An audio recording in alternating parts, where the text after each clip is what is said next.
Today's March the 28th, 2022. We're debating the government's fall economic update that was given in this House in December of 21.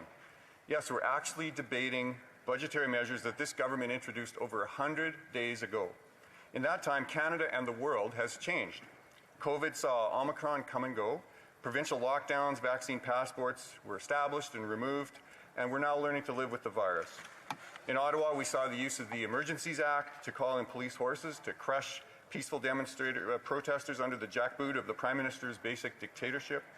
And another dictator is currently using his war machine to crush our friends in Ukraine. And what are we doing here in this House of Commons, Madam Speaker? We're debating legislation that, among other things, allows the government to get rapid test kits for COVID out to the provinces. Well, maybe somebody should tell the government that everyone already has rapid tests.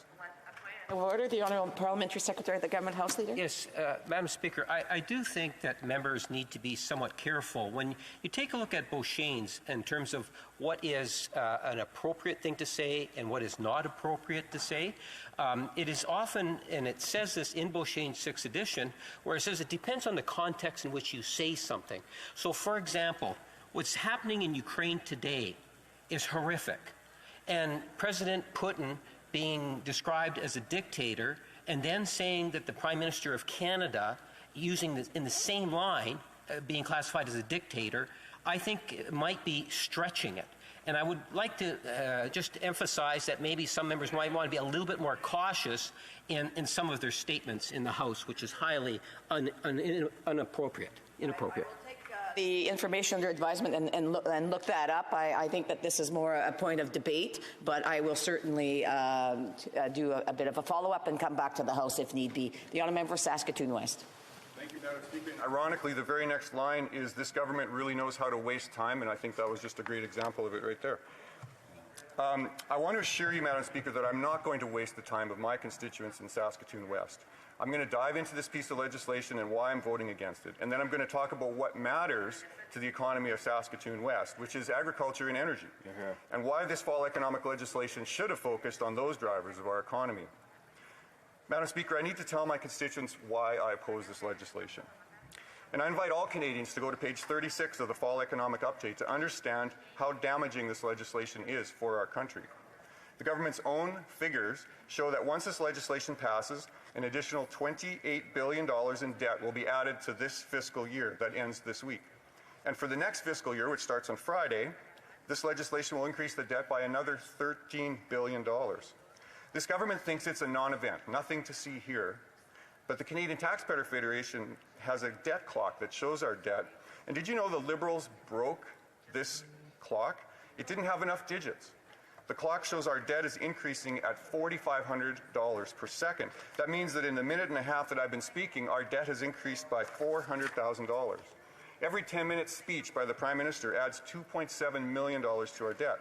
This last year's deficit added well over $300 billion. This year's is $150, and next year's is half of that again. How do governments come up with this extra money? Well, they issue bonds and they print money. All economic theory will tell you that printing money increases inflation. And history teaches us the same lesson. It could be the hyperinflation of Weimar Germany, the stagflation of the 1970s America. 20 years ago, it was the Asian flu. And 10 years ago, we had South American governments that were defaulting and bankrupting. Time and time again, when governments print money, it results in inflation. And inflation hurts Canadians, especially seniors and those who are on fixed incomes. Another effect of money printing is rising house prices. Property prices skyrocket, requiring larger and larger mortgages, putting homeowners under financial stress. And this is exactly what caused the 2008 housing crisis and the Great Recession. I think most Canadians understand that government spending causes inflation. And I think that Canadians also understand that only the Conservative Party can fix the mess created by this Liberal government. And we will fix this one. We will rein in government spending. We will unleash the power of our entrepreneurs and our risk takers. We will multiply the advantage of our resource sector, and we will restore confidence in Canada again. Hear, hear. In Saskatchewan, agriculture policy is economic policy, and C-8 does not mention this. Even though I represent a fully urban riding, I know the importance of agriculture to the economy of Saskatoon West. Plus, We all need food, and most of us really enjoy it too. There are two main growing areas on this planet. The first is the Great Plains of North America, which stretches from northern Saskatchewan all the way down to Texas, and the second are those in Eastern Europe. Putin's unprovoked invasion and war in Ukraine is destroying that second largest wheat growing area in the world. We haven't seen a disruption of Eastern European food supplies on this scale since the Holodomor under Stalin, when that brutal dictator stole the crops of people and starved millions of Ukrainians to death. Now that we are counting on Saskatchewan and the Great Plains to feed the entire planet, our farmers will step up to the plate. There's no doubt that Canadian farmers have the capacity to make up this shortfall. But there are problems that our farmers face, Madam Speaker. I sat on the Environment Committee and I focused on farmer issues and the harm that the Ndp Liberal government policies were doing to our farmers.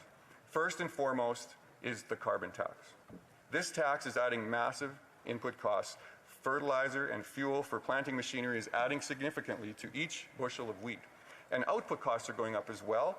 Fuel for harvesting machinery and transport costs by trucks and train are adding even more dollars per bushel of wheat.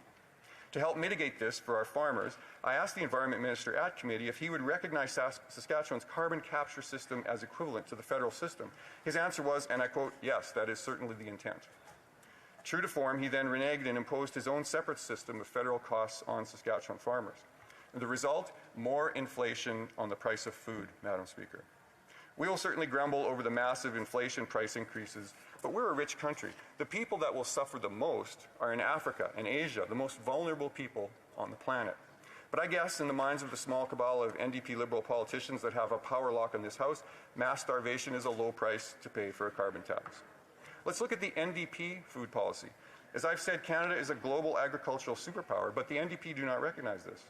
Indeed, their policy statement says the opposite, and I quote, "We'll work to connect Canadians to farmers with initiatives like local food hubs, community-supported agriculture, and networks to increase the amount of food that is sold, processed, and consumed in local and regional markets." So you might ask, what's wrong with that? Well, the Saskatchewan farmer produces tens of thousands of bushels of wheat, and he's not going to be able to sell that at a farmer's market. How many Canadians do you know that mill their own wheat and flour and then transform it into bread and pasta? Yet, if it was up to the Ndp, all we would have are community gardens in urban settings that grow food for a few carrots and cabbage.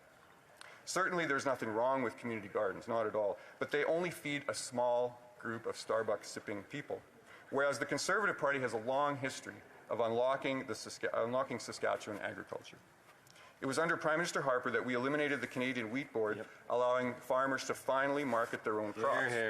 We also gave plant breeders the right to give our farmers access to the most modern crop technology available. All these measures were imposed by the Ndp Liberals. The people in my riding of Saskatoon West need to ask themselves, does the Ndp really have an agriculture policy that benefits our province and you? In Saskatchewan, our energy and mining sectors are the two other drivers of economic activity that aren't really addressed in this legislation. Last month, I spoke to the importance of these sectors to our province. Energy is 26% of economic activity in Saskatchewan. 40 businesses in my riding alone are directly involved in primary energy extraction. Our province produces an average of 500,000 barrels of oil per day, or 1/5 of all the oil consumed in Canada every day. And additionally, we have 1.2 billion barrels of oil in reserve. How is this oil transported? Well, some of it goes through pipelines, but much of it travels on railways. The Ndp Liberal government has done everything in their power to kill pipeline projects that would safely move oil and natural gas to refineries or tidewater. Conservatives, on the other hand, understand the need for pipelines and the need for Canadian energy. Right now, there's a massive global demand for Canadian oil and natural gas due to the war in Ukraine. The price of oil is as high as it's ever been. Russian liquefied natural gas has been cut off from Europe. Our allies in the US and Europe need our energy. President Biden has instead turned to the dictators and despots of Venezuela, Iran, and Saudi Arabia for this energy. Why? Because the Liberal Ndp government are keeping their ideological blinders on and not seizing on this opportunity to move our energy to market. Shame. Madam Speaker, the people of Saskatoon West have faced a host of issues these past years while suffering under the yoke of the current Liberal Ndp government in Ottawa. This current legislation promises to add to the crisis of just inflation. The Bank of Canada admitted earlier this month that the carbon tax is directly contributing to this inflation. Inflation has raised the cost of groceries by an average of $1,000 a year. For many people, it's simply out of reach, especially as they make trade-offs, as the price of gasoline, clothes, rent, mortgages, and other necessities experience record high inflation as well. There's a strong contrast between NDP Liberal policies that will pickpocket you and redistribute your money to special interest group, or the Conservatives, who will allow you to keep your money and let you decide how you want to spend it. Do you want your taxes to rise, or do you want tax cuts to help Canadians struggling to get by? Do you want income splitting? Do you want unrestricted access to EI and CPP payroll taxes to make up government policy shortfalls? Or do you want to have rates that keep politics out of those funds? Do you want to pay tax when you sell your house? Do you want tax rates that are set by G20 bureaucrats or by people in Canada? I could go on, but my constituents get the point. NDP Liberals will tax and spend and drive inflation through the roof.